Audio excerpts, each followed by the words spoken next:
The most powerful mafia boss in Chicago thought this was just another routine firing, no different from all the others. Ronan Ashford set an envelope of cash on the table, told the nanny to leave, then turned his back and walked into his office. For a man who had ordered the disposal of hundreds of enemies without so much as a tremor in his hand, dismissing a young woman wasn't something worth a second thought. But only a few seconds later, he heard the pounding rush of footsteps across the marble floor. Finn, his young son, burst through the front doors and tore across the snow-covered courtyard of the Gold Coast mansion. The little boy was crying and screaming, chasing after that woman in pure desperation, his tiny legs slipping and stumbling on the blinding white snow. "Nova, don't go! I'm begging you! Nova, don't leave me!"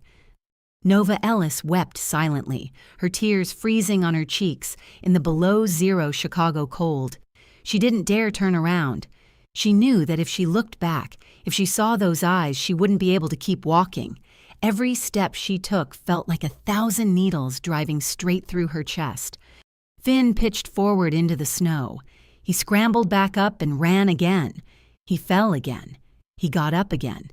His small mouth turning purple from the cold, still wouldn't stop crying out her name as if he were calling for his mother. "Nova, I'll be good. I promise I'll be good. Please, Nova, don't leave me." Ronan Ashford stood frozen on the front steps. The man the entire underworld feared. The man who hadn't shed a single tear even at his wife's funeral suddenly felt something inside his ribcage crack and shatter. He watched his son collapse in the white snow. That small body trembling, sobbing, and calling the nanny's name in the very same voice he'd used to call for his mother many years earlier. Ronan lunged forward and gathered Finn into his arms. The boy pounded his little fists against Ronan's chest and screamed through his tears. "Daddy's so mean. Daddy kicked Nova out. I hate you, Daddy." And in that exact moment, in the cutting, skin-splitting cold of a Chicago winter, the coldest mafia boss in the city realized he'd just made the biggest mistake of his life as a father. He'd driven away the only person who truly loved his son. And worse than that, he didn't even know why he'd done it. Before I tell this story, please hit subscribe to the channel. We retell everyday stories that still manage to reach straight into the heart. Stories about love, sacrifice, and wounds that quietly learn to heal. Maybe you've witnessed a story like this, or maybe you've lived through one yourself. And now I'm going to tell you this story from the very beginning, and I promise you won't be able to hold back your tears. Nova Ellis wasn't born in hell, but hell found her when she was still too small to understand what suffering meant. When she was very young, her mother left. No explanation, no goodbye hug, not even a scrap of paper behind. Nova only remembered standing at the window, watching the back of that woman grow smaller and smaller at the end of the dusty road in the little town of Springfield, Illinois. She called for her mother, called until her voice turned raw, but the woman didn't turn her head even once. That was the first memory Nova could hold on to in her life, and it was also the most painful. Her father, Richard Ellis, had been an ordinary man before his wife walked out. But after that fateful night, he sank into alcohol like a drowning man, clinging to anything that might keep him from going under. Every night he drank, and every night Nova had to hide. Some nights she hid in the closet. Some nights she crawled under the bed. Some nights she ran behind the house and sat curled up in the bone-deep cold just to escape the senseless beatings from her father. He hid her because she looked like her mother. He hid her because she reminded him of the woman who had betrayed him. He hid her simply because she existed. Nova grew up with bruises on her body and scars in her soul that no one could see. She learned to be silent. She learned to endure. She learned to make herself invisible inside her own home. By the time she was a teenager, she already knew how to cook, wash clothes, clean the house, and take care of a drunken father every day. She didn't have a childhood. She didn't have friends. She didn't have anyone to confide in. She had only loneliness and pain for company. Then when Nova was older, her father died. Cirrhosis. The doctor said he'd drunk too much for too many years and his liver couldn't take it anymore. Nova stood beside the hospital bed and watched that man let out his final breath. And she didn't cry. She didn't know what she was supposed to feel: grief, relief, or just emptiness. With no relatives and no one to take her in, Nova was sent to St. Mary's Orphanage on the outskirts of Springfield. There she learned a new lesson, too, that this world has no room for children no one wants. The other kids called her the drunk's daughter. They avoided her, bullied her, shut her out. But Nova didn't break. She had survived many years of hell with her father. An orphanage was nothing compared to that. When she was old enough, Nova left with a small amount of money in her pocket and a bag holding a few sets of old clothes. She took a bus to Chicago, the biggest city she'd ever known, hoping to find a new life. But Chicago didn't welcome her with opportunity. It welcomed her with the hard edge of a crowded city that had no space for the weak. She did every kind of job she could find: waiting tables in cheap diners, washing dishes in restaurants, cleaning office buildings, working as a cashier in a grocery store. By day she worked, and by night she went to community college. There were nights she slept only a few hours. There were days she ate only one meal, but she didn't quit.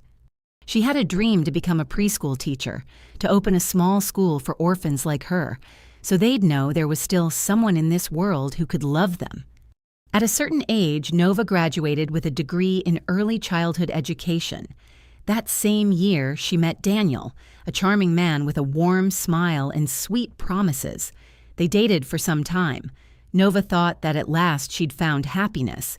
At last, she'd found someone to love and be loved by. But fate came down on her again like a killing blow. Daniel was addicted to gambling. He borrowed money in secret, tricked Nova into signing papers she didn't understand, and then one day he vanished with all of her savings, leaving her buried under a mountain of debt. At that point, Nova lost everything. She had to sell all her belongings, move into a rundown apartment on the outskirts of Chicago, where rats ran inside the walls and the smell of damp never went away. She worked more, slept less, and fought to pay back every dollar of the debt the man she loved had left behind. Several years passed in hardship and exhaustion. Then one morning, as Nova scrolled on her phone looking for extra work, she saw a strange job posting. Nanny wanted, live-in, salary high. Nova read the posting over and over, her heart beating faster. The address was a mansion in the Gold Coast, the richest neighborhood in Chicago. She didn't know that tiny job posting would completely change her life. She didn't know that behind the doors of that mansion was a cold-blooded mafia boss, a young child who was slowly dying from the pain of losing his mother and a love she'd never once dared to dream of. While Nova was staring at that strange job posting across the city inside a magnificent mansion in the Gold Coast, Ronan Ashford sat alone in the darkness of his study. The man didn't smoke, didn't drink, didn't do anything at all except stare at the photograph on his desk. In the picture was a blonde woman with a smile as bright as morning sunlight, holding in her arms a little boy who was grinning from ear to ear. Evelyn and Finn. Many years earlier, that photograph had been taken exactly 1 week before Evelyn died. Ronan Ashford wasn't an ordinary businessman the way his public profile claimed. On paper, he was the chairman of Ashford Holdings, a real estate and fine dining corporation with properties spread across Chicago. But in the underworld, the name Ronan Ashford made people shudder. They called him the Ghost, a phantom. No one ever saw his hand strike, but anyone who dared to touch his empire vanished without a trace. He controlled nearly all of the underground activity on the north side of Chicago. Gambling, loans, protection rackets, and things ordinary people never want to know exist. He'd built that empire from nothing, from an orphan child raised in the darkest alleys of the city, with blood, with tears, and with the ruthlessness life had taught him. But all that power, all that wealth, turned meaningless on the fateful night many years ago. Evelyn was driving home after a parent-teacher meeting at Finn's preschool. The rain came down hard. The road was slick. A truck barreled straight into her car at a deserted intersection. The police ruled it an accident. The truck driver was drunk and lost control. But Ronan didn't believe it. He didn't believe in coincidence. He investigated. He hunted. And he discovered that the truck driver had ties to Anthony Voss, the Mafia boss on the south side of Chicago, the man who'd tried again and again to swallow Ronan's territory. He had no proof. He couldn't prove anything. But in his heart, he knew. Evelyn didn't die in an accident. She died because she was his wife. She died because he was Ronan Ashford. That kind of pain couldn't be put into words. Evelyn had been the only light in Ronan's blackened life.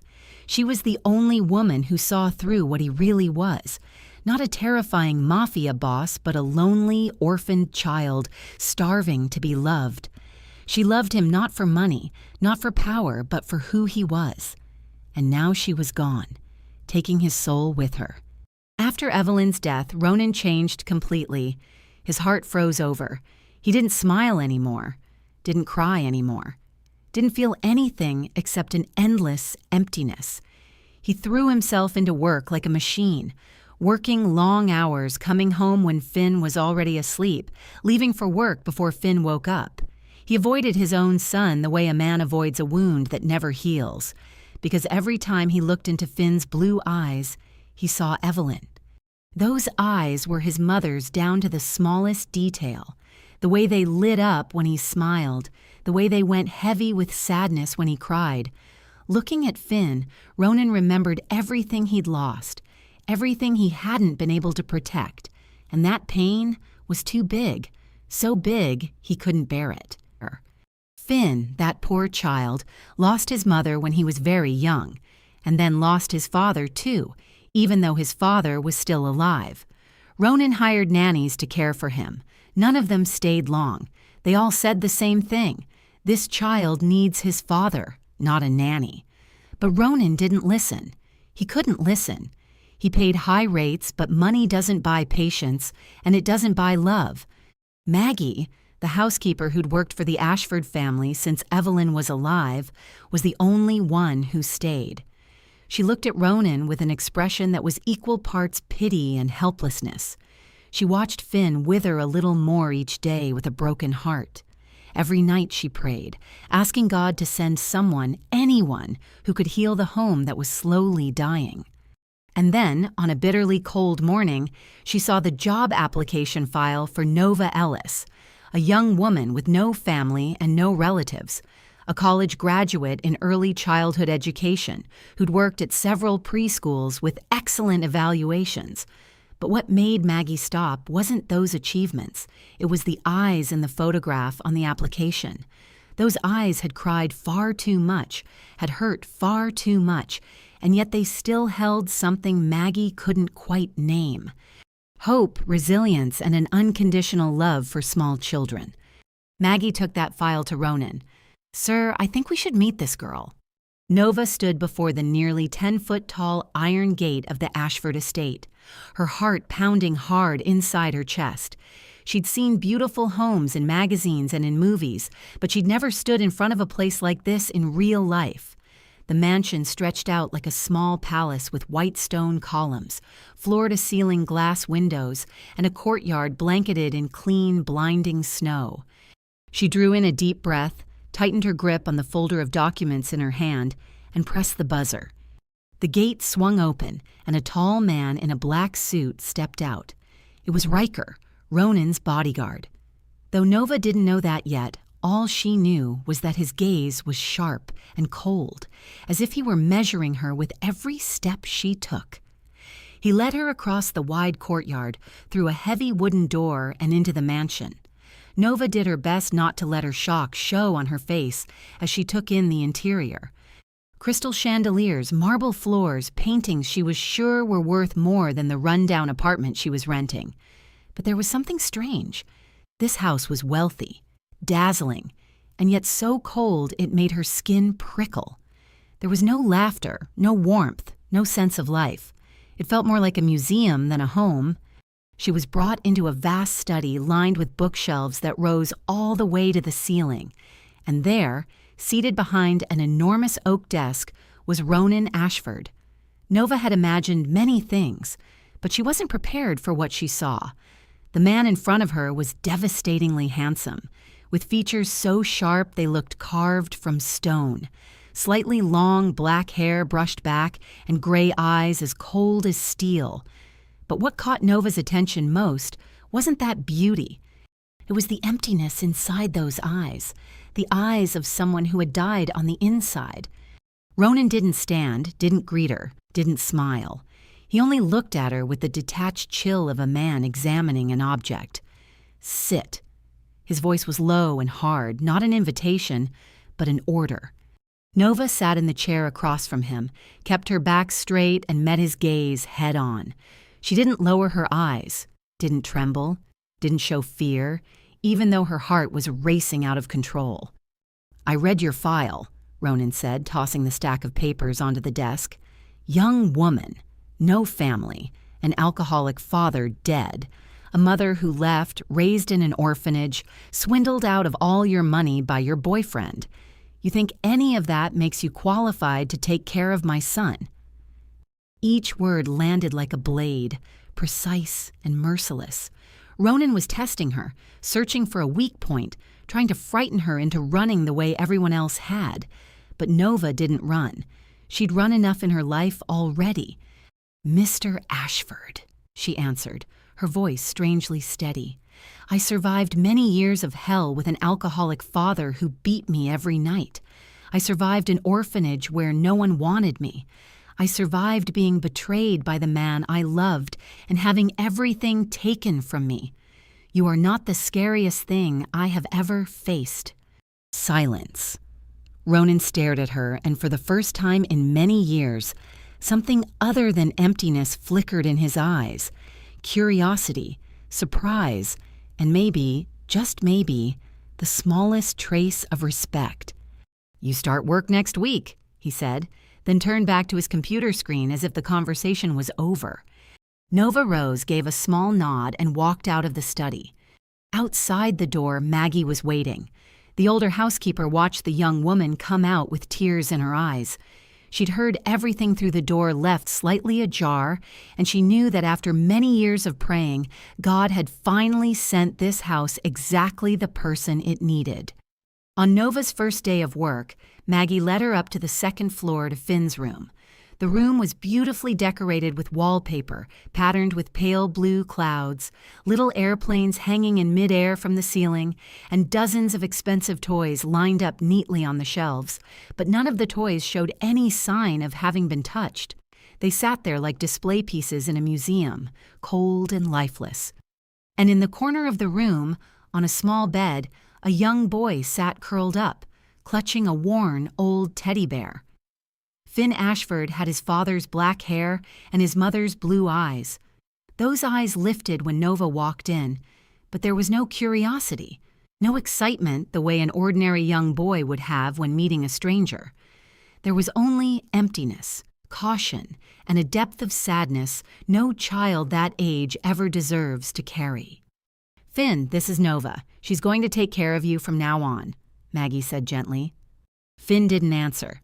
He only squeezed the teddy bear tighter and turned his face toward the wall. Maggie let out a quiet sigh, looked at Nova with an apologetic kind of helplessness, and then left.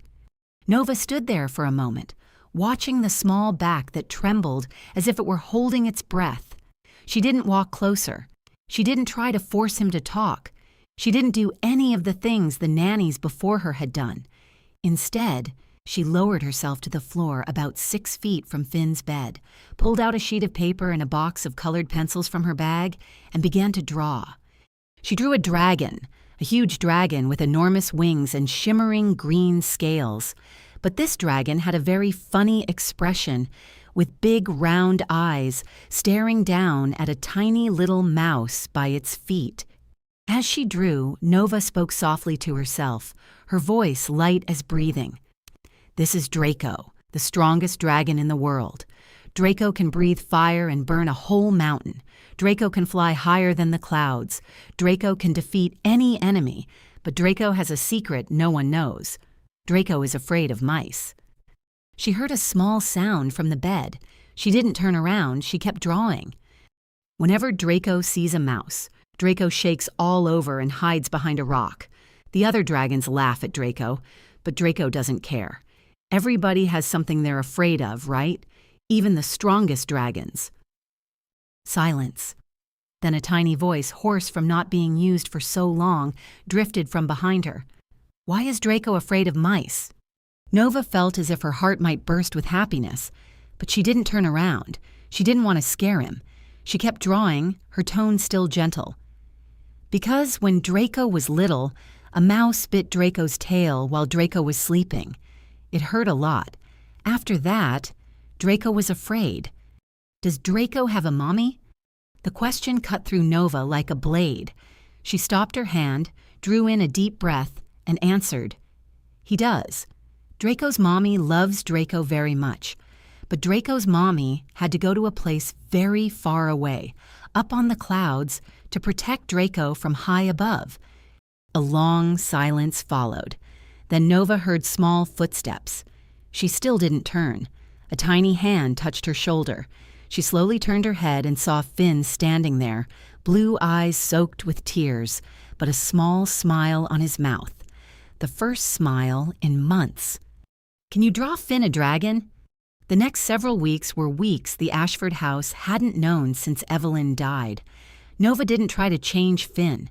She simply stayed beside him, patient the way water wears down stone. She memorized everything about him. His favorite food was mac and cheese. His favorite color was sky blue. His favorite stories were about dragons that could talk. She learned Finn was afraid of the dark, afraid of thunder, and most of all, afraid of being abandoned. Every night, Nova sat beside Finn's bed and sang him to sleep. She didn't know many songs, so she sang melodies she made up herself. Songs about brave dragons, about glittering stars, about cottony clouds in the sky, and she created a special bedtime ritual each night before Finn fell asleep. Finn's mommy is up on the clouds, she would say, pointing toward the ceiling as if she could see right through it. Every night, Mommy looks down and watches over Finn while he sleeps. Whenever Finn laughs, Mommy laughs too. Whenever Finn feels sad, Mommy sends down a star to hold Finn. Is that true? Finn would ask, his eyes lighting up. It's true, and if Finn's good and has beautiful dreams, Mommy will come visit Finn in his dream. Finn began to sleep better. He began to eat more. He began to smile more and speak more. And one day, while Nova was making breakfast, the little boy ran into the kitchen, wrapped his arms around her leg, and shouted, "Nova, Nova, I'm hungry!" Nova, not Miss Ellis, not the nanny, but Nova. The intimate name only the most loved people were allowed to use. Nova dropped to her knees, pulled the boy into her arms, and had to bite her lip hard to keep from crying. She didn't know that, from the corner of the staircase, Ronan was standing there watching that scene with eyes that were no longer completely empty. Everything was slowly getting better until Finn came down with chickenpox. The illness arrived without warning on a night in the middle of winter when the temperature outside dropped far below zero and snow lay in a white blanket over all of Chicago. Nova discovered it as she was tucking Finn in, when her hand touched his forehead and felt an unnatural heat. She turned on the light and saw small red spots beginning to bloom across his face and neck, spreading down onto his chest. The little boy cried, clawing at his skin, his face flushed with a high fever. Nova called the Ashford family's private doctor and had him come that very night.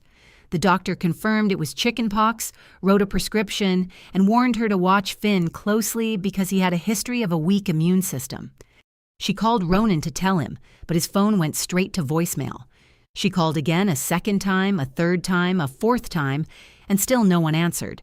Maggie told her Ronan was out of town, a major deal, and he wouldn't be back for several days. Nova didn't say anything. She only nodded and went back to Finn's room. She would take care of the boy herself. She was used to facing everything alone. Several nights. Nova stayed awake for several straight nights beside Finn's bed. She didn't sleep. didn't go back to her own room, didn't leave the child for even a minute.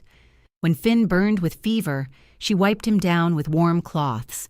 When Finn itched, she applied the ointment and sang lullabies so he could forget the itching for a while. When Finn cried for his mother in feverish delirium, she held him close and whispered that Mommy was watching from the clouds, that Mommy was sending down stars to hold Finn, that Mommy loved Finn so much.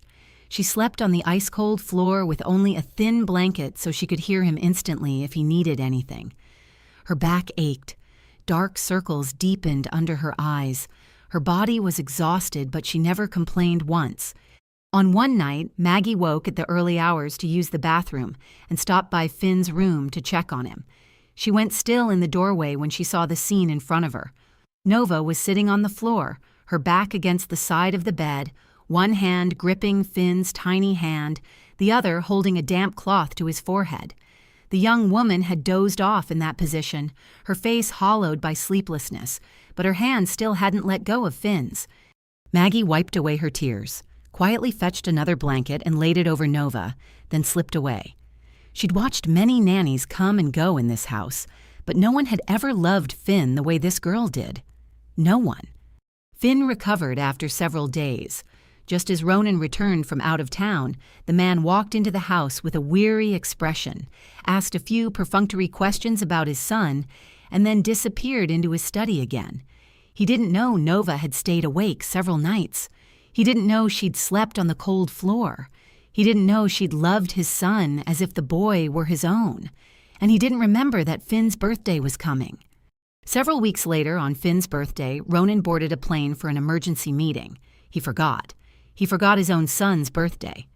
Finn woke up with bright eyes and ran through the house looking for his father. "Where's Daddy? Daddy promised he'd be home with me." Nova felt her heart break as she watched the hope in the child's eyes slowly go out when he couldn't find his father. She knelt, gathered him into her arms, and told him Daddy had something urgent. But Daddy loved Finn so much, and Daddy would be home soon. But she knew it was a lie, and she hated herself for having to lie to a young child. Nova spent her entire paycheck on a birthday cake, balloons, tinsel, and bright, colorful decorations. She and Maggie spent the whole morning dressing up the living room, turning it into a fairy tale world with paper dragons floating from the ceiling. She borrowed a clown costume from a costume rental shop and did her own makeup with a red nose and a multicolored wig. When Finn stepped into the living room and saw it all, his eyes opened wide like marbles. And then he laughed, a clear, innocent laugh that echoed through the silent house. "Nova! Nova is a clown!" He launched himself into her arms, held her tight, and she knew every last dollar she'd spent had been worth it. That evening, after the candles were blown out and the cake was eaten, Nova took Finn up to bed. She told him a story about the dragon Draco getting a surprise birthday, and Finn giggled all the way through it. When she reached to turn off the light, the little boy caught her hand, his voice a whisper in the dark. "Nova, I have a wish." "What wish is that, sweetheart?" "I wish Nova was my mommy." Nova's throat tightened. She bent down and kissed his forehead, her voice trembling. "Sleep well, my son." She waited until Finn was deeply asleep before she left the room. She went straight to her own room, closed the door, and for the first time in many years, Nova Ellis cried. She cried for a poor little boy with no mother, with no father, even though his father was still alive. She cried because she had come to love him like her own child, but she knew she had no right, and she cried because she knew her heart no longer belonged to her. After that birthday night, something shifted inside Ronan Ashford, something he didn't even recognize in himself. Maybe it was because he happened to see the photo Maggie had taken on her phone, the photo of Finn grinning from ear to ear beside a clown with rainbow hair. Maybe it was because he heard his son talk about the best birthday party he'd ever had, his voice overflowing with a happiness Ronan hadn't heard in a very long time. Or maybe it was because deep down in the quiet place he never let anyone reach, he knew he had failed and that young Nanny had done what he could not. Whatever the reason, Ronan began to change his habits. He started coming home earlier, Not at midnight the way he used to, but around evening while Finn was still awake. He didn't go into his son's room right away. No, he wasn't ready for that. Instead, he stood in the hallway, hidden just around the corner, listening to Nova tell Finn's stories. Her voice was warm and gentle, weaving tales of dragons that could talk, of stars that could sing, of Mommy up on the clouds smiling down. And Ronan stood there in silence, taking in every word as if it were the only thing that could soothe the ache inside him. One night, he came home later than usual because traffic held him up. The house was quiet. Maggie had gone to bed, and only the dim glow from the living room spilled out into the hall. He stepped in and went still at what he saw on the large sofa. Nova was asleep, her head tipped against the back cushion, her hair loose over her shoulder, and Finn was curled up in her arms, his head resting on her chest, one arm around his teddy bear, the other fist gripping the hem of Nova's shirt, as if he were afraid she might vanish. On the boy's face was a peaceful smile, the kind of smile Ronan hadn't seen since Evelyn was alive. Something tightened around Ronan's heart when he took in that scene. He stood there a long time, afraid to move, afraid he might disturb their sleep. Then he quietly took a blanket from the cabinet, covered them both, and slipped away. That night, for the first time in many years, Ronan couldn't sleep. Not because of his usual nightmares about Evelyn, but because the image of that young woman holding his son kept circling in his mind. And then it happened on a weekend afternoon when Nova took Finn outside to play in the backyard garden. She didn't know someone was watching. Marcus Webb, a former thug of Anthony Voss, Ronan's enemy. He'd been fired for getting drunk and causing trouble. And in the crazed, poisoned thinking of an addict, he decided to break into the Ashford estate to steal something valuable, or maybe just to take a meaningless kind of revenge on people more powerful than he was. Nova was sitting on the grass watching Finn chase a butterfly when she heard an odd sound near the fence. She looked up and saw a figure climbing over, his face flushed from liquor, his eyes wild and bloodshot. Her instincts reacted instantly. She lunged for Finn, pulled him tight against her, and put her body between him and the danger. "Finn, close your eyes, don't look." The drunk staggered closer, muttering senseless curses under his breath. He shoved Nova hard to the side, sending her down onto the grass, her elbow and knee scraping across gravelly ground. Sharp pain. But she didn't let go of Finn. She hugged him tighter, making herself a shield, ready to endure anything to protect him. In only a few seconds, Ronan appeared. He'd heard Finn crying from inside and had come tearing out like a storm. What happened next moved too fast for Nova to see clearly. She only heard the sound of blows, the man's groans, then Riker's voice shouting orders to the guards. When she lifted her head, the drunk was lying motionless on the ground, and Ronan was kneeling in front of her, his gray eyes full of alarm. "Are you all right? Is Finn all right?" "Finn is fine," Nova whispered, her voice shaking. "He's fine." Ronan's gaze dropped to her arm where blood was seeping from a scrape the gravel had cut into her skin. His face darkened. "You're hurt." "It's nothing, just a scrape." But Ronan didn't listen. He lifted Finn and handed him to Maggie, who had come running out, then turned back and helped Nova to her feet. He guided her inside, sat her down on the sofa, and went to get the first aid kit himself. Nova sat there, bewildered, watching the most powerful Mafia boss in Chicago kneel in front of her and gently clean the wound on her arm with an alcohol swab. "Does it hurt?" he asked, his voice low and strangely gentle. "A little." Ronan didn't say anything else. He just kept wrapping the bandage. His hands were large and rough, the hands of a man who had done terrible things. And yet, in this moment, they were tender in a way she hadn't expected. When he finished, he looked up and their eyes met only for an instant. But in that instant, something changed between them, something neither of them was ready to name. A few weeks after the drunk intruder incident, everything in the Ashford house seemed to be warming back to life. Little by little, Ronan came home earlier, and sometimes he even sat down to dinner with Finn, though he was still quiet and distant. Nova felt those small shifts, and inside her, a fragile thread of hope began to glow, the hope that maybe this family could still be healed. But she didn't know the darkness was already preparing to fall, carrying a storm that would sweep everything away. Veronica Hayes appeared on a chilly late winter evening at the annual charity fundraiser for Chicago's upper crust. It was an event Ronan was required to attend to maintain his public mask as a successful businessman. Veronica entered the ballroom like a queen, wearing a blazing red gown that clung to her perfect figure, her black hair full and loose over her shoulders, her red lips curved into a lethally seductive smile. She was the daughter of Victor Hayes, a retired Midwest crime boss, and she had once been Ronan's girlfriend before he met Evelyn.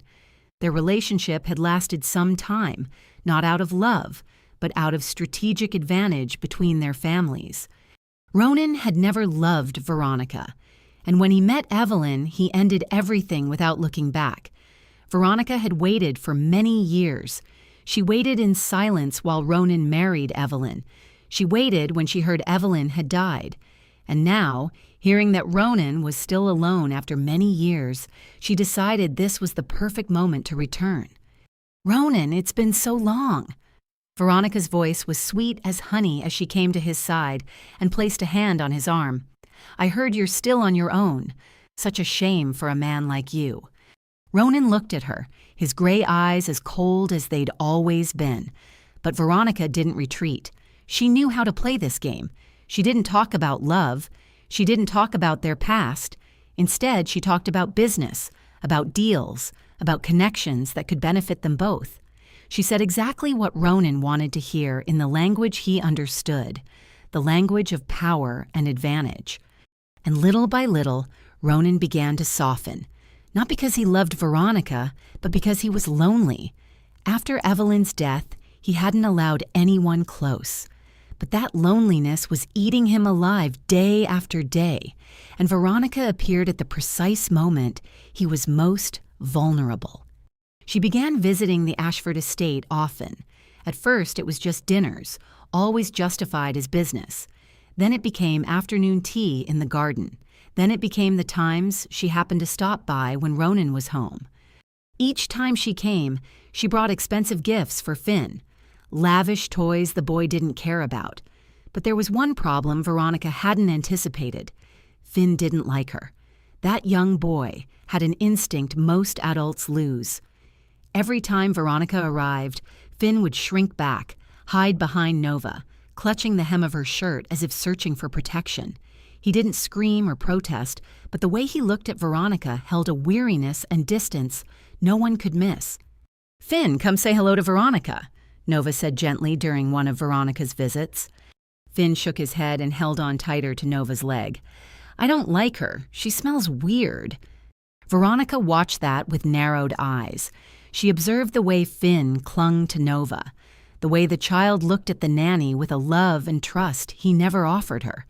She also noticed the way Ronan looked at Nova when he thought no one was paying attention, a look she had never seen him give anyone, not even her during the time they'd been together. And Veronica understood. She understood that the biggest obstacle between her and Ronan wasn't Evelyn's ghost.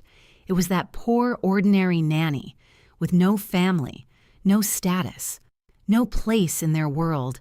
Nova Ellis had to be removed no matter what it cost. The first day after Nova left was the longest day of Ronan Ashford's life. After the sight of Finn screaming and chasing her through the snow, after the little boy pounding his chest and yelling that he was the worst father in the world, Ronan carried his son back into the house with trembling hands. Finn cried until he was exhausted and then fell asleep in Ronan's arms. But even in sleep, the boy still hiccuped with sobs, still whispered Nova's name without meaning to. When Finn woke that afternoon, he didn't cry anymore. He didn't speak a single word. He just sat on his bed clutching a drawing he'd made weeks earlier, a messy picture of two stick figures holding hands with the words, "Nova and me," written in blue crayon. Maggie brought food upstairs, and Finn didn't touch it. Ronan tried to talk to him, and Finn didn't answer. The boy only sat there staring at the drawing, as if he stared long enough, Nova would step out of it and pull him into her arms. That night, Ronan couldn't sleep. Every few hours, he went to Finn's room to check on him. And every time he went in, he found his son still awake, still holding the picture. On the second day, Finn started running a fever. Not a fever from a virus or bacteria, but a fever of the mind. A fever because that small body couldn't bear pain that big. The family doctor came and said it was an acute stress reaction and needed close monitoring. Ronan stayed at his bedside, but every time he tried to touch Finn, the boy flinched as if the contact itself hurt. "Daddy sent Nova away," he whispered in a rasp thick with too much crying.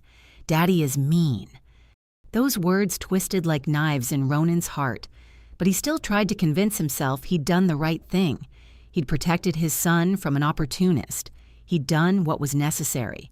So why did the pain in his son's eyes make him feel like the guilty one? In the living room. Ronan lunged, and in the living room, Ronan lunged and caught his son's limp little body, his own heart seeming to stop when he saw Finn's lips turn pale and his face go white as paper.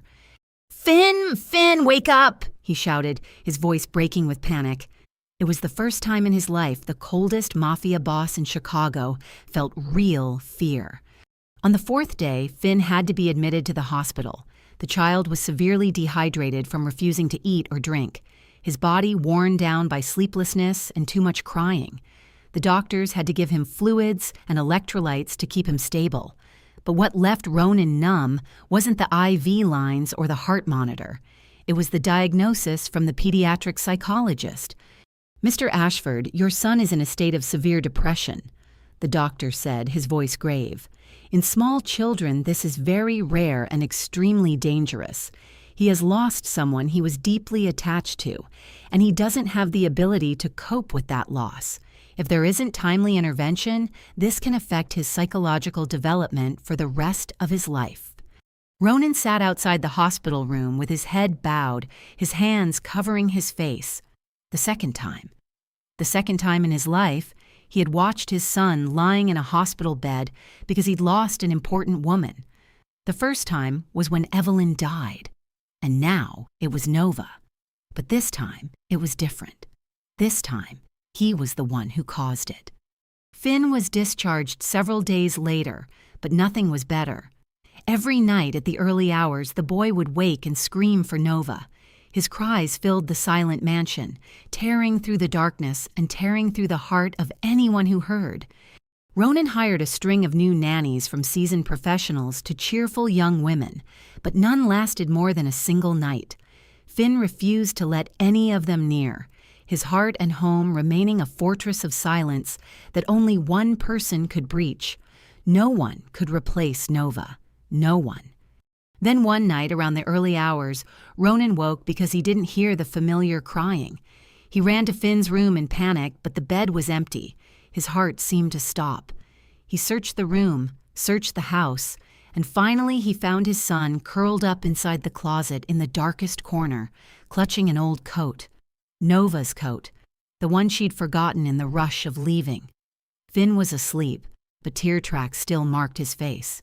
And in his sleep, the boy's lips moved, whispering words that felt like a blade driven straight through Ronan's chest. "Nova, don't leave me. I'll be good. I promise I'll be good.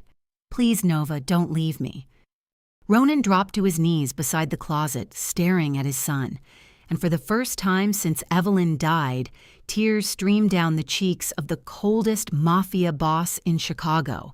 He cried the way he'd never been allowed to cry, crying for Evelyn, crying for Finn, crying for Nova, and crying for himself, a fool who had let go of everything that mattered most. Ronan didn't know how long he'd sat in his study after Maggie walked out. It might have been a few minutes. It might have been a few hours. Time became meaningless when his mind was spinning with every truth the housekeeper had thrown in his face. Nova stayed awake several nights caring for Finn when he had chickenpox. Nova spent her entire paycheck throwing Finn a birthday party when he forgot. Nova cried alone every night when she heard Finn call for his mother in his sleep. Nova turned down a better opportunity because she didn't want to leave Finn for even one night. And the Tiffany necklace, the gift she'd meant to give his son, wasn't proof of greed. It was proof of unconditional love. He had been wrong, completely wrong. The doorbell rang, yanking Ronan out of his thoughts. A few minutes later, the study door opened and Veronica walked in, radiant in an expensive white dress, her black hair full and glossy, a confident smile blooming on her lips. She didn't know she was stepping into a tiger's den. "Ronan, sweetheart," she sang out, coming toward him with manufactured excitement. "I already booked tickets to Miami. Tomorrow's flight. I think we need a vacation. You, me, and Finn. Blue ocean, white sand. It'll be good for the boys' spirits." Ronan looked at her, but this time he didn't see the alluring woman he'd let himself be enchanted by. He saw a venomous snake hiding beneath beautiful skin. He saw the manipulator who dripped poison into his mind. He saw the cause of every ounce of suffering his son was now carrying. Before Ronan could answer, the study door burst open and Finn ran in. The boy had heard Veronica's voice from the living room and had come barreling downstairs, his face flushed with anger and fear. "I'm not going with her," Finn shouted, throwing himself in front of Ronan as if he were protecting his father. "I'm not going. She's bad. She made you send Nova away." Veronica's brow tightened, irritation flashing openly across her face. She stepped forward, reaching to pull Finn aside so she could keep talking to Ronan. But the boy clung to his father's leg and wouldn't let go. "Finn, be a good boy and let me talk to your father," Veronica said, trying to keep her tone sweet, but an edge had already crept in. Finn shook his head and held on tighter, and that was when Veronica lost patience. She jerked Finn's hand away so hard the child stumbled. "Move, you rotten little brat," she snarled, her sugary mask falling completely. "Don't grab my dress with your filthy hands." Everything froze. Ronan stared at the scene in front of him, at his son falling to the floor with terror in his eyes, at Veronica standing there with undisguised disgust on her face. And in that moment, he remembered the way Nova always held Finn. Even when the boy was smeared with mud or sticky with chocolate, she never pushed him away. She never looked irritated. She never treated him like a burden. She loved him without conditions. And Veronica, the woman standing in front of him, couldn't even tolerate a child touching her dress. Just then, the door opened again and Riker stepped in. The loyal bodyguard looked at Ronan and handed him an envelope. "Sir, this is the report you asked for."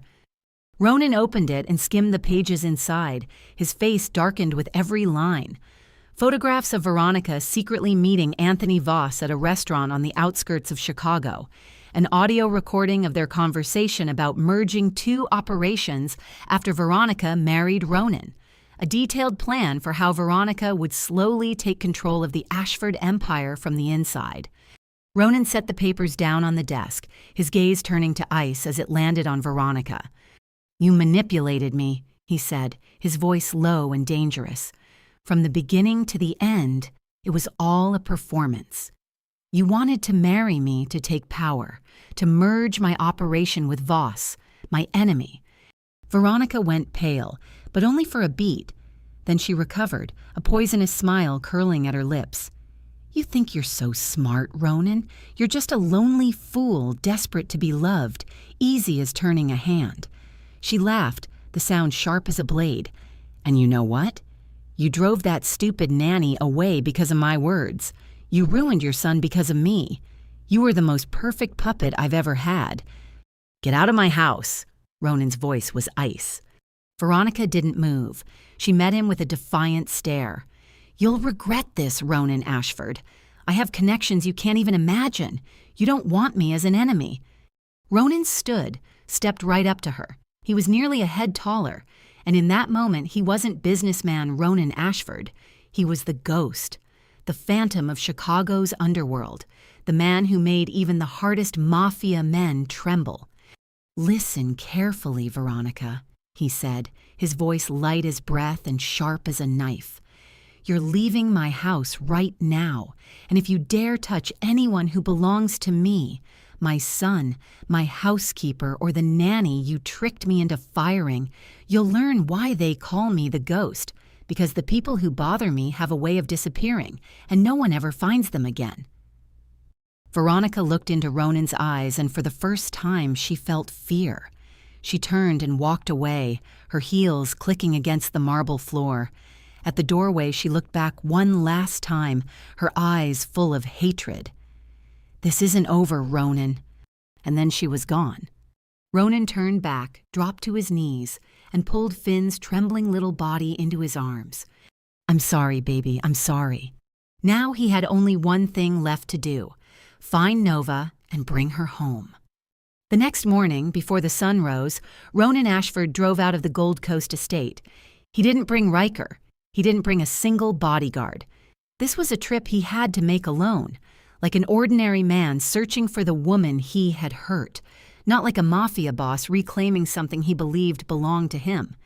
He had only one clue: the job application file that listed Nova's hometown as Springfield, Illinois. Several hours on an empty highway in the cold early morning gave Ronan more than enough time to think about every mistake he had made. He thought about how he had believed Veronica without giving Nova even a chance to explain. He thought about Nova's eyes that fateful morning, eyes shattered with pain and humiliation when he sent her away like a thief. He thought about his son withering day by day because he missed her. And he wondered whether Nova could ever forgive him, whether she would give him a chance to make it right. Springfield was a small, quiet town, nothing like the noise and restless speed of Chicago. Ronan stopped at the first grocery store he saw and went inside to ask around. The owner, an elderly man with silver hair and thick reading glasses, looked him up and down with curiosity. Nova Ellis, the brown-haired girl who used to smile a lot, who lived at St. Mary's Orphanage. The old man scratched his head. "I know her, but I haven't seen her in a long time. You might try St. Patrick's Church. Father Thomas may know." Ronan thanked him and drove to the church. Father Thomas, a middle-aged priest with a gentle face, studied Ronan with guarded eyes when he asked about Nova. "Who are you to be looking for her?" the priest asked, his voice cautious. "That girl has suffered too much in her life. I don't want anyone coming to hurt her again." "I'm the one who hurt her," Ronan answered honestly, "and I came to make it right. Please, Father, give me her address." Father Thomas watched him for a long moment, as if reading his soul through his eyes. Then at last, he sighed and wrote an address on a small piece of paper. "She's only been back a few days. She's very sad. I can see it. Don't hurt her again." Ronan drove down the town's narrow streets and finally stopped in front of a small house at the end of an alley. The house was old, its paint peeling, but it was clean and tidy. On the windowsill, small pots of flowers were blooming, adding color to the simple place. Ronan stood at the door, his heart pounding in his chest. He, a man who had faced hundreds of enemies without fear, was trembling in front of a worn wooden door on a small house. He drew in a deep breath and knocked. Light footsteps sounded inside. The door opened and Nova stood there. She was thinner than the last time he'd seen her. Dark circles shadowed her eyes from sleeplessness. And when she realized who was on her doorstep, her face went white as paper. "What do you want?" Her voice was cold, nothing like the warmth he remembered. "Nova, please give me a few minutes," Ronan said, his voice dropping lower. "Just a few minutes. I need to talk to you." Nova looked at him, her eyes filled with pain and injury. "You made it very clear, Mr. Ashford. I was just hired help.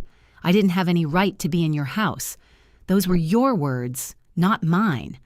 She started to close the door, but Ronan put out his hand to stop it. "Please, I know I don't deserve it, but please give me a chance to explain.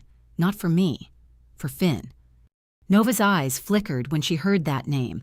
Her hand tightened on the edge of the door, the struggle inside her written clearly across her face.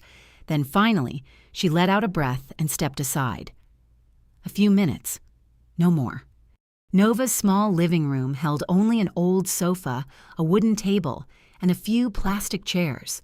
There were no expensive decorations, no art on the walls, nothing luxurious at all, but the place was clean and warm, scented with fresh flowers from the windowsill and the smell of newly baked bread drifting from the tiny kitchen.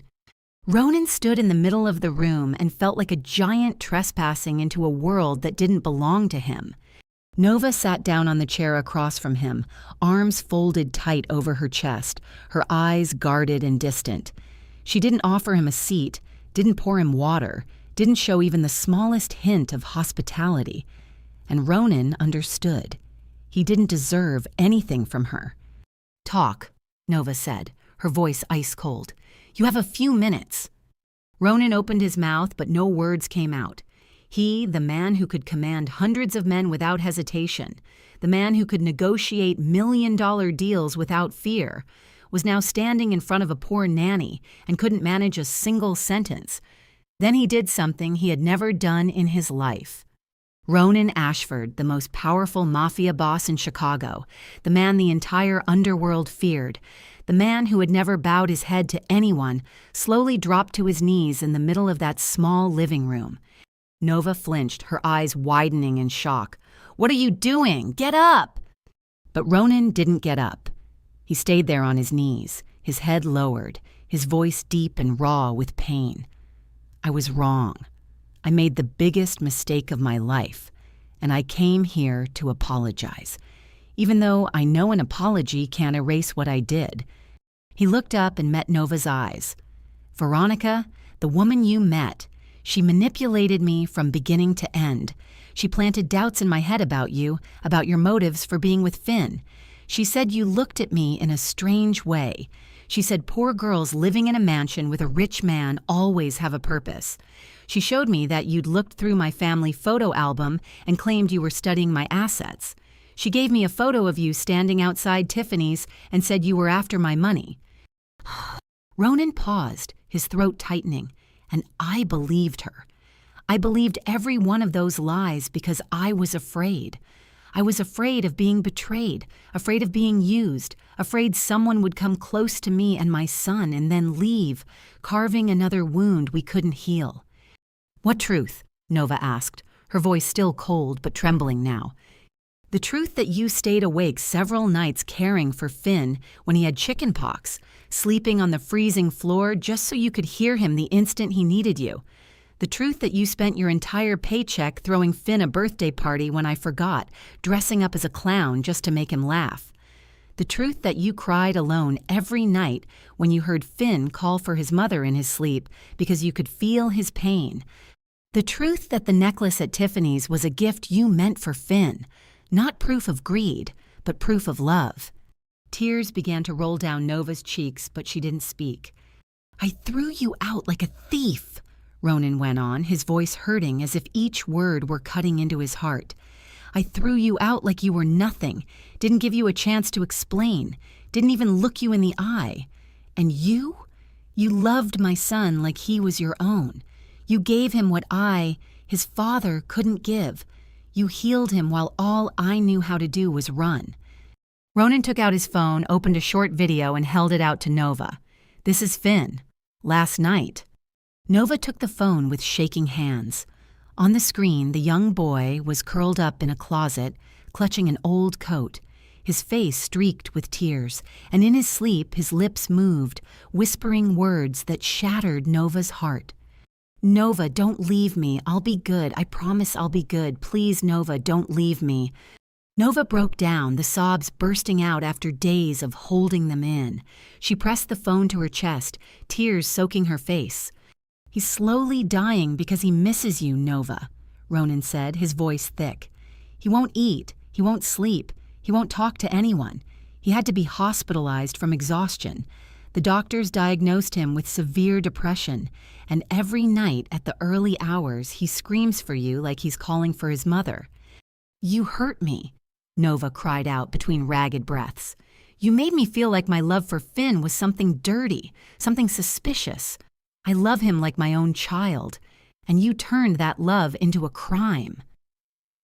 "I know," Ronan said, his head bowing lower, "and I don't deserve forgiveness. I didn't come here to ask you to forgive me.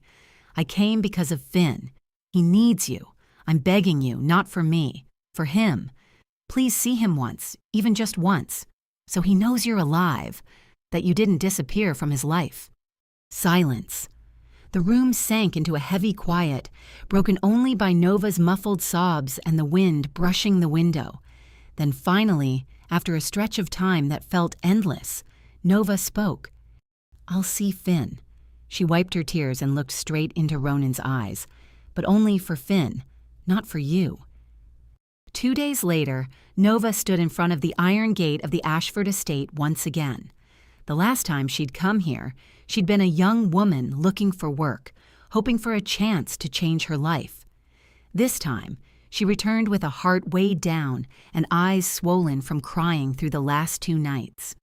She had thought about it endlessly, battled with herself, asked whether she should come back at all, but every time she closed her eyes, she saw Finn curled up in that closet, clutching her old coat, and she knew she didn't have another choice.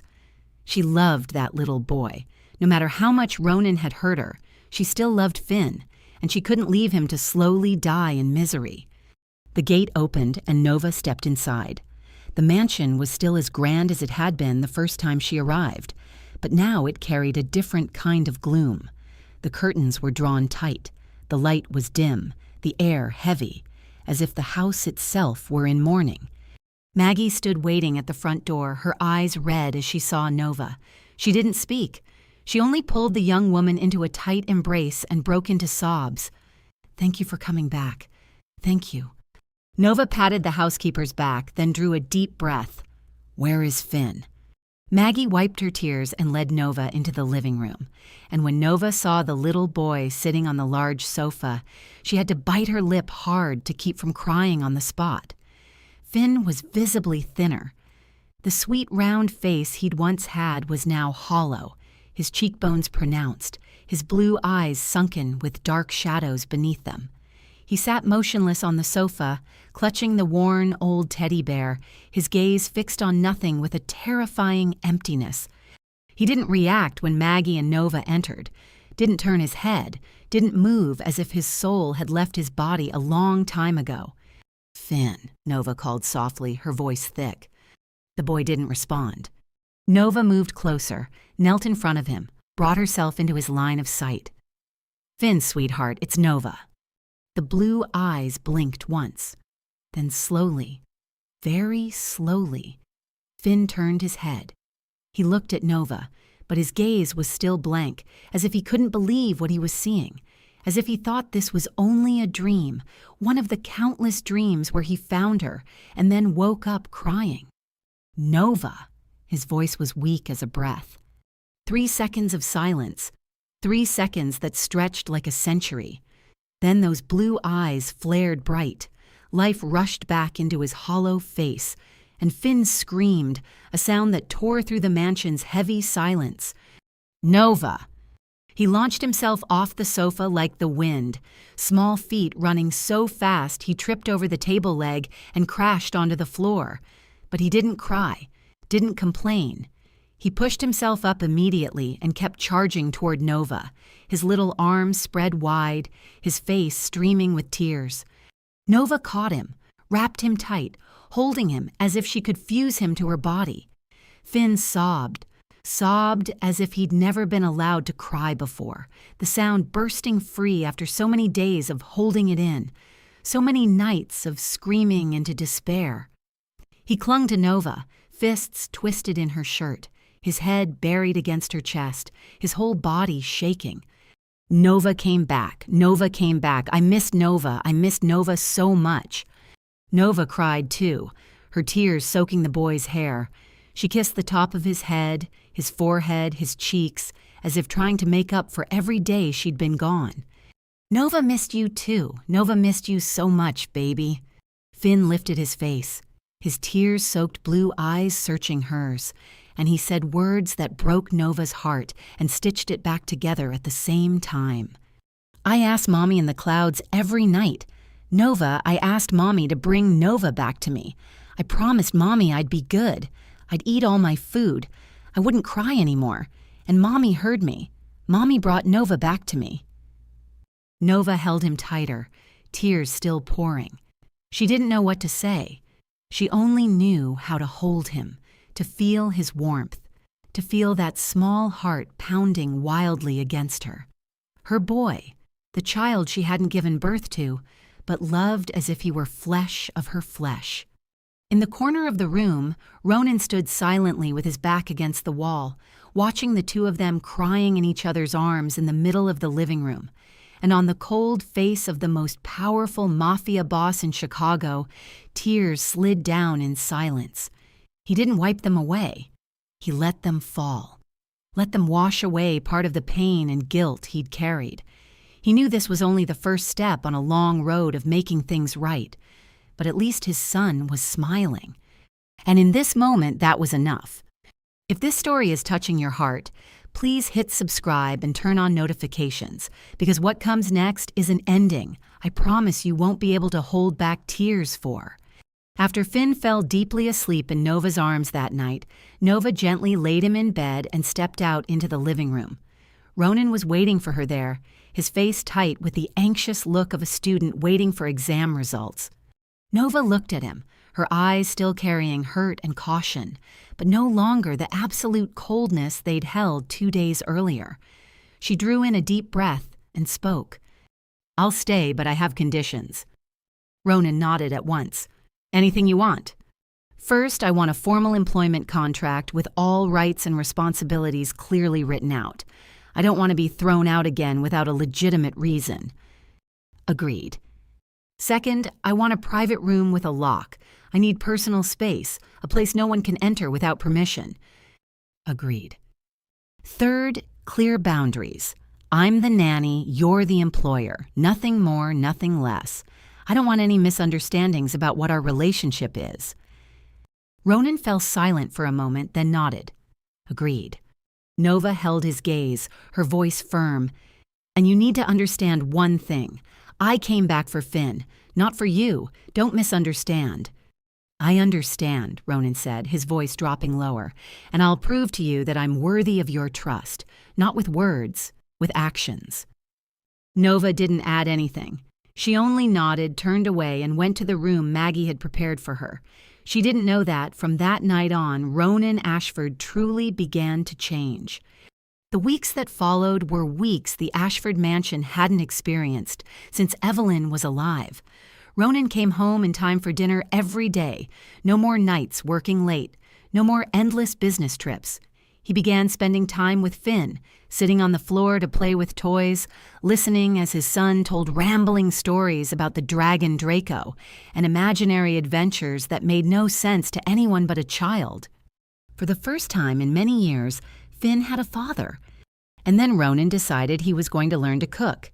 He wanted to make breakfast for his son with his own hands, wanted to do something normal the way ordinary fathers did. The result was a disaster. The first morning, he burned the toast so badly black smoke filled the house and the fire alarm screamed.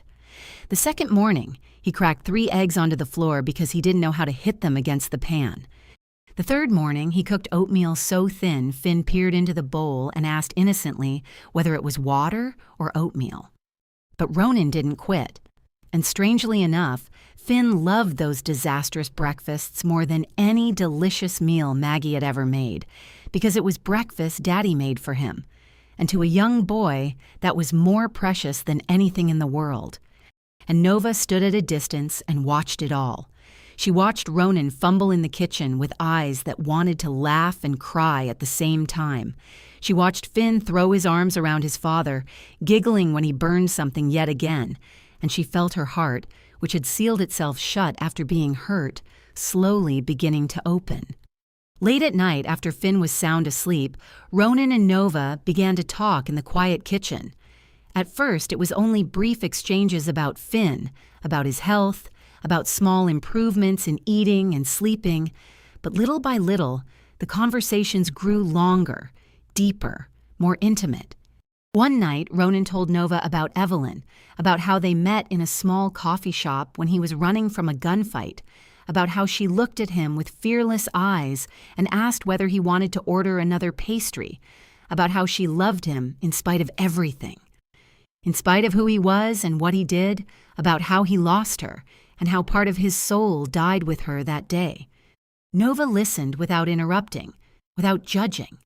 And when Ronan finished, she told him about her own childhood, about the mother who left when she was very young, about the alcoholic father who beat her every night, about the lonely years in the orphanage, about the man who tricked her out of all her savings, about her dream of opening a preschool for orphans, a dream she still refused to give up. They were two broken people finding each other in the dark, and in those quiet late nights, they began healing each other without realizing it. But the first person to notice the change wasn't either of them. It was Finn. One morning, while all three of them were sitting at breakfast, the little boy suddenly looked up and said something that made both Ronan and Nova choke on their milk. "Daddy, why do you keep staring at Nova like those men in Maggie's romance movies?" Ronan coughed and sputtered, his face turning bright red. Daddy is just... Daddy looks at Nova a lot." Finn went on, completely unaware he just dropped a bomb at the breakfast table. "And Daddy smiles too. Daddy doesn't smile much, but whenever Nova's here, Daddy smiles." Nova dropped her gaze into her cereal bowl, her cheeks burning as if someone had set a match to them. She didn't dare look up. She didn't dare face Ronan. She didn't dare admit her own heart was racing at the child's innocent words.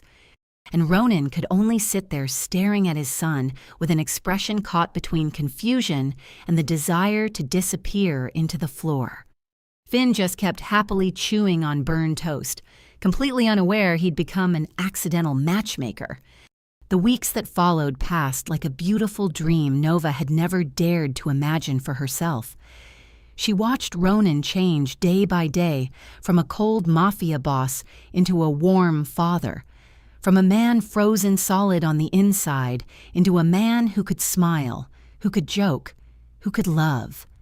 And she realized her own heart was beginning to stir. Not because he was rich, not because he was powerful, but because of the way he looked at his son with gentleness in his eyes, the way he was hopeless in the kitchen yet never quit, the way he listened to her late-night stories as if every word mattered. But alongside that growing feeling came fear. Nova was afraid of being hurt again. She had loved and been betrayed, trusted and been deceived. She wasn't sure she was strong enough to survive another fall. And more than anything, she was afraid she didn't deserve it. She was only a poor orphaned girl raised in an institution with no family, no name, no status. And Ronan was the head of an empire, the kind of man any woman would want. They belonged to two different worlds, and Nova knew it. Then the message came. One evening after Finn had gone to sleep, Nova was sitting in her room when her phone vibrated, a text from an unknown number, but she knew immediately who it was from the moment she read the first line. "Who do you think you are? Do you think you can step into our world and take what belongs to me? You're nothing but an orphan, the daughter of a drunk who beat his wife and child. You don't belong in that world. You don't deserve Ronan. And if you don't leave on your own, I will make you leave. This time, it won't be just losing your job. You'll lose more than that." Nova read the message again and again, her hands shaking. Veronica wasn't done. She was still watching, still waiting for the moment to strike. And Nova knew Veronica wasn't the kind of woman who made empty threats. The daughter of a Mafia boss had the power and the connections to turn threats into reality. That night, Nova couldn't sleep. She lay staring at the ceiling, her thoughts running in circles. If she stayed, she would pull Ronan into trouble with Veronica and Voss. If she stayed, she would become a weakness his enemies could exploit. If she stayed, she might put Finn in danger. The thought made her shiver. She couldn't let anything happen to Finn. She would rather die than see that boy harmed because of her. The decision was made before dawn. Nova would leave. She would disappear from Ronan and Finn's lives before things turned worse. She would endure the pain of separation to protect the people she loved. Quietly, she packed her things, slipping a few sets of clothes into her worn old bag. She didn't take much, just as she hadn't brought much when she first arrived. Then she went out into the back garden and sat on the stone bench under the moonlight, looking at the mansion that had become her home for these past months. And she cried because she had to leave Finn, the boy she loved like her own child. She cried because she had to leave Ronan, the man she had fallen for, even though she knew she shouldn't. She cried because her life always seemed to be like this, always having to give up what mattered most to protect someone else. "Where do you think you're going?" The low voice behind her made Nova jerk and turn. Ronan stood there in pajamas, his hair mussed, his gray eyes fixed on her with worry and pain. He had seen the bag beside her and understood exactly what she intended to do. "Mr. Ashford, Nova stammered, tears still on her cheeks. "Ronan," he corrected softly. "Call me Ronan." Nova lowered her head, unable to meet his eyes. "I don't belong in your world, Ronan. I'm just a poor orphan with no family, no status. Being here only brings trouble to you and Finn. I should leave before everything becomes worse." Ronan stepped closer, and before Nova could react, he took her hand. His grip was warm and strong, closing around her fingers as if he were afraid she would disappear the moment he let go. "Don't go," he said, his voice low and rough. "Please don't go." Nova tried to pull her hand back, but she couldn't. "You don't understand, Ronan. Being here only brings trouble to you. Veronica won't leave me alone, and I don't want you and Finn dragged into this because of me." Ronan was quiet for a moment. Then he asked, his voice strangely calm, "You know Veronica threatened you, don't you?" Nova flinched and looked up at him. "How do you know?" Instead of answering, Ronan took out his phone, opened a folder, and held it out for her to see. They were photographs, dozens of them, taken from a distance but clear.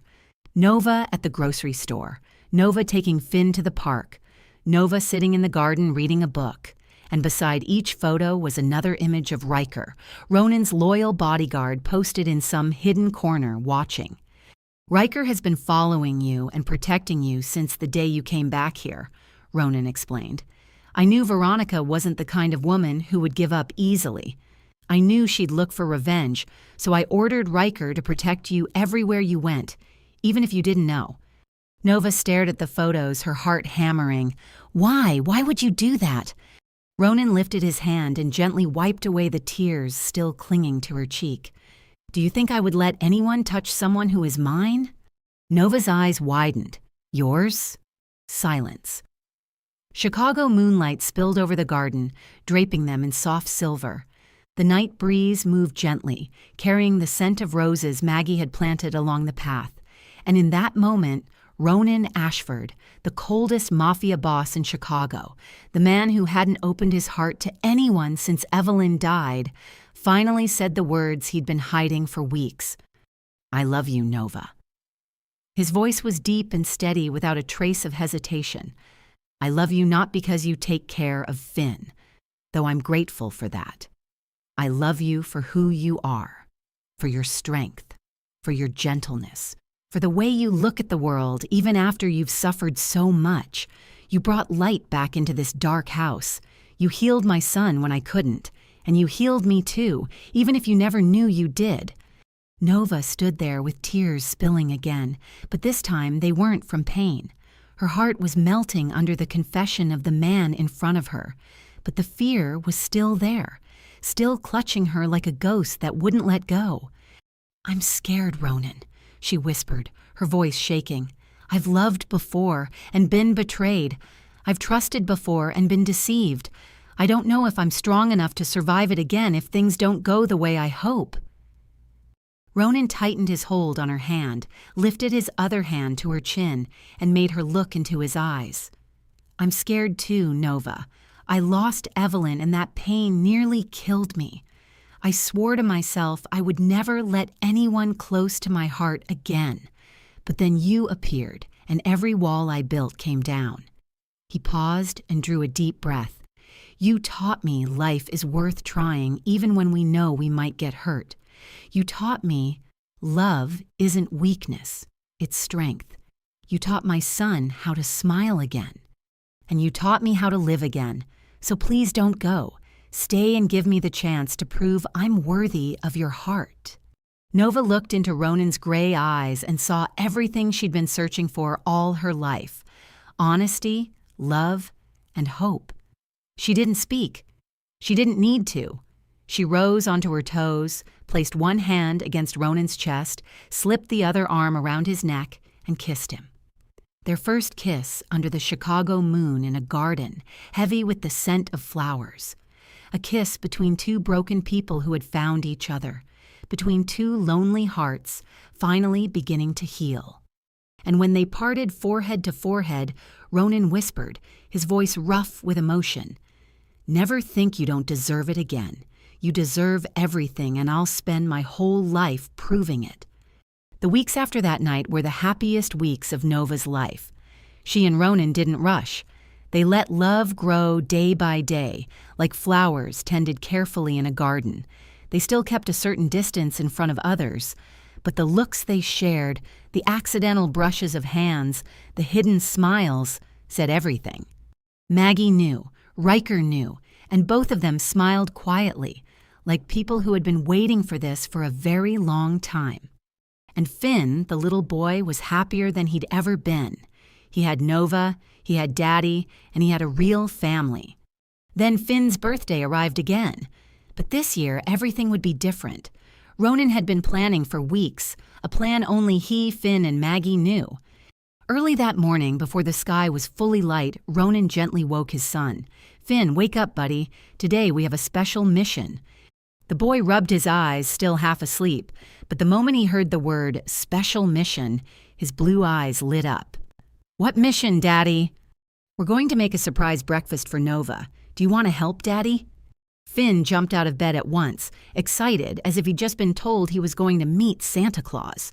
Father and son sneaked downstairs while Nova was still sleeping upstairs. Maggie had already prepared the ingredients and slipped away to let the two of them handle it, though she had silently prayed they wouldn't burn the whole kitchen down. And exactly as expected, breakfast was a beautiful disaster. The toast was charred black on one side because Ronan forgot to flip it. Orange juice spilled across the table because Finn tried to pour it, but the pitcher was too heavy. The fried eggs broke apart because Ronan flipped them too hard, and the pancake batter flew all over their faces, making them look as if they'd walked through a snowstorm. But they didn't care. Finn giggled the entire time, and Ronan watched his son with a tenderness he'd once thought he was no longer capable of feeling. When everything was ready, or at least as ready as it was going to get, Ronan and Finn decorated the dining room with balloons and tinsel Maggie had set out beforehand. The room was messy, but bursting with color, bursting with love. Then they heard light footsteps on the stairs. Nova was coming down. She saw the decorations, saw the chaotic table, saw flour and orange juice splattered across the floor. And before she could understand what was happening, two figures sprang out from behind the sofa. "Surprise!" Finn shouted, running to wrap his arms around Nova's legs. "Nova, it's my birthday. Daddy and I made breakfast for Nova." Nova laughed, startled and touched. "It's your birthday, so why are you making breakfast for Nova?" "Because Nova is my gift," Finn said, as if it were the most obvious thing in the world. "I want to give Nova a gift back." Nova knelt to hug him, her eyes already stinging. "My good boy." They sat down and ate the disastrous breakfast that somehow tasted wonderful. The toast was burned, but Nova said it was activated charcoal toast, very healthy. The eggs were broken into pieces, but Finn said it was a brand new style of scrambled eggs. The orange juice had spilled, but Ronan said it was table decorating art. They laughed, they teased, they were happy. And then, as breakfast was nearly finished, Finn suddenly became serious. He slid down from his chair, walked over to Nova, and took her hand. His blue eyes studied her with a solemn focus that surprised her. "Nova, I have a very important question." "What question, sweetheart?" Finn drew a deep breath as if preparing for the most important moment of his life. "Can Nova stay forever? Can Nova be my mommy forever?"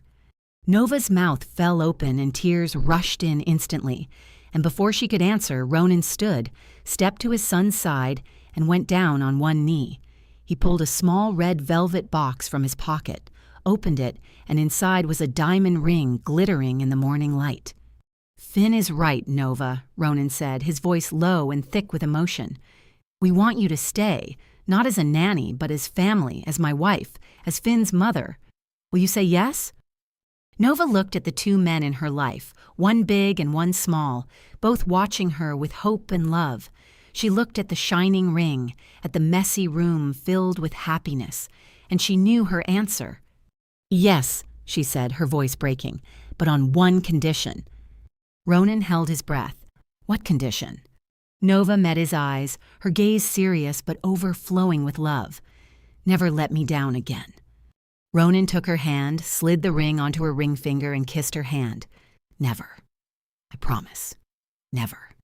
Finn yelled, bouncing like a little rabbit, then throwing himself into both of them at once. "Nova will be my mommy. Nova will stay forever." The three of them held one another in the middle of the messy kitchen, surrounded by broken pieces of burnt toast and a puddle of spilled orange juice on the floor. But no one cared about the mess because in this moment they were holding the most precious thing in the world. They were holding their family. Maggie stood behind the kitchen door, both hands pressed over her mouth so she wouldn't cry out loud, yet the tears kept streaming down her wrinkled cheeks without stopping.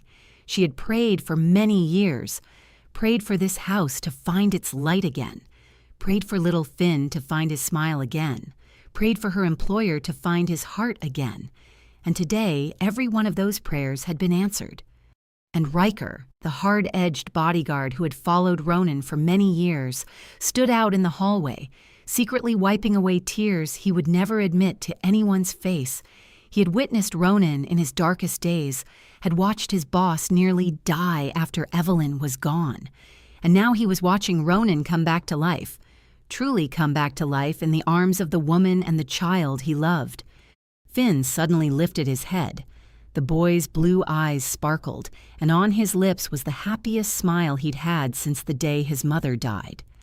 Then the child spoke a single word Nova had been waiting for through so many months, the word she had never dared to hope she would hear. "Mommy," Finn whispered, his voice clear and overflowing with love. "My mommy." Nova held him tighter, tears falling like rain down her cheeks. She kissed Finn's soft black hair, kissed his forehead, kissed his chubby cheeks, and whispered back with all the love she had, "Mommy's boy, Mommy's precious boy."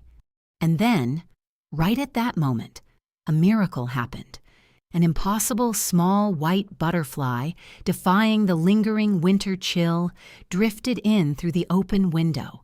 It fluttered around the three of them, once, twice, 3 times, its pure white wings catching the morning light like a tiny angel. Then it flew back out through the window, up toward the blue sky, and vanished into the brightness. Ronan lifted his head and watched it go, his gray eyes wet, but a peaceful smile on his mouth, a smile he hadn't worn in many years. He knew who it was. He could feel that presence. "Thank you, Evelyn," he whispered, his voice light as breath. "Thank you for sending an angel to me and our son." And in that moment, Ronan understood Evelyn had never truly left. She was still there up in the clouds, watching over her child. And she had blessed this new family. She had chosen Nova, sent her to Finn and Ronan to heal the wounds Evelyn couldn't stay behind to heal. Family isn't always blood. Sometimes family is the people who choose to love each other in the middle of their wounds, the people who decide to stay when they could have walked away, the people who can see beauty in each other's broken pieces and patiently fit them back together into something whole. Nova came into the Ashford family as hired help, but she stayed as a mother, a wife, and above all as the love that rescued both father and son from the darkness. This story teaches us that life can be harsh, that it can leave us with wounds that feel like they'll never heal. But as long as we don't give up, as long as we keep our hearts open to love and to being loved, light will find us. Happiness will find us. And family, even when it isn't bound by blood, will find us. And what about you? How did this story make you feel? Have you ever witnessed or lived through a love that broke through every barrier like this? Share your thoughts in the comments below, because we always want to hear what's deep in your heart. If this story touched you, please hit like and share this video so more people can hear it. And don't forget to subscribe and turn on notifications so you won't miss more moving stories every day. I wish everyone watching this video good health, a joyful life, and days filled with love. Thank you for being here with us. Goodbye, and I'll see you in the next stories.